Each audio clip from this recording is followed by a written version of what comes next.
আসসালামু আলাইকুম রহমতুল্লাহি ওয়া সম্মানিত প্রিয় মুসলিম ভাই ও বোনেরা, আজকে আপনাদের মাঝে আলোচনা করব পাঁচ ওয়াক্ত নামাজের সময়সূচি, তাহাজ্জুদ, সেহরির শেষ সময়, ইশরাক, চাঁদের নামাজের সময়সূচি, ইফতারের শেষ সময়, নামাজের নিষিদ্ধ ওয়াক্তসমূহ, সূর্যোদয় সূর্যাস্তের সময়সূচি, প্রত্যেকটা জেলা বিভাগগুলোর নামাজের সময়সূচিতে আজকে বুধবার 5 আগস্ট 2026 ইংরেজি 21 শ্রাবণ 1432 বাংলা 21 সফর 1447 হিজরি ঢাকা এবং পার্শ্ববর্তী এলাকার নামাজের সময়সূচিগুলো তুলে ধরবো।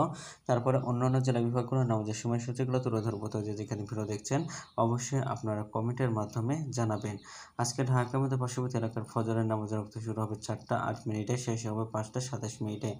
জোহরের নামাজের রক্ত শুরু হবে 12টা 8 মিনিটে, শেষ হবে 4টা 40 মিনিটে। আসরের নামাজের রক্ত শুরু হবে 4টা 41 মিনিটে। আসরের নামাজের রক্ত আজকে শেষ হবে 6টা 22 মিনিটে। মাগরিবের নামাজে রক্ত শুরু হবে 6টা 42 মিনিটে। মাগরিবের নামাজে রক্ত শেষ হবে 8টা 2 মিনিটে। ঈশার নামাজে রক্ত আজকে শুরু হবে 8টা 3 মিনিটে। ঈশার নামাজে রক্ত আজকে শেষ হবে ভোর 4টা 3 মিনিটে, অর্থাৎ সুবহে সাদিকের পূর্ব পর্যন্ত সময়টা বিদ্যমান থাকে। আজকে ঢাকার মতো পার্শ্ববর্তী এলাকার সেহরির শেষ সময় হলো 4টা 2 মিনিটে। ইফতারের সময় সন্ধ্যা 6টা 43 মিনিটে। আজকে নফল নামাজের উত্তম সময় ইশরাকের রক্ত সকাল 5টা 42 মিনিট থেকে 8টা 43 মিনিট পর্যন্ত, চাঁদের রক্ত সকাল 8টা 44 মিনিট থেকে 12টা 1 মিনিট পর্যন্ত, তাহাজ্জুদ নামাজের রক্ত উত্তম সময় রাত 12টা 58 মিনিট থেকে ভোর 4টা 3 মিনিট পর্যন্ত।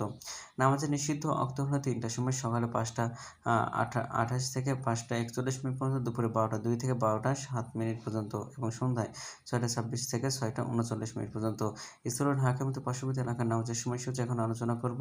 বিভাগীয় শহরের জন্য উল্লিখিত সময়ের সঙ্গে যেসব বিভাগের সময় আপনারা যোগ বিয়োগ করবেন তা হলো এই, অর্থাৎ আপনারা বিয়োগ করবেন চট্টগ্রাম 5 মিনিট এবং সিলেটে 6 মিনিট কম করবেন। ঢাকার মতো পার্শ্ববর্তী এলাকার জন্য নামাজের সময়সূচিটা রয়েছে, সেখানে চট্টগ্রাম 5 মিনিট এবং সিলেটে 6 মিনিট কম করবেন। যোগ করবেন খুলনাতে 3 মিনিট, রাজশাহীতে 7 মিনিট, রংপুর 8 মিনিট, বরিশালে 1 মিনিট বেশি করবেন। ঢাকার মতো পার্শ্ববর্তী এলাকায় যে নামাজের সময়সূচিটা রয়েছে সেখান থেকে। তো আজকের ভিডিওটা বেঁধে ছিল, আর এই সত্য করে নিয়েছি ইসলাম ফাউন্ডেশনের। ভিডিওটি ভালো লাগলে অবশ্যই চ্যানেলটি সাবস্ক্রাইব করে পাশে থাকবেন। ধন্যবাদ সকলকে। আসসালামু আলাইকুম রহমতুল্লাহি ওয়া বারাকাতুহু।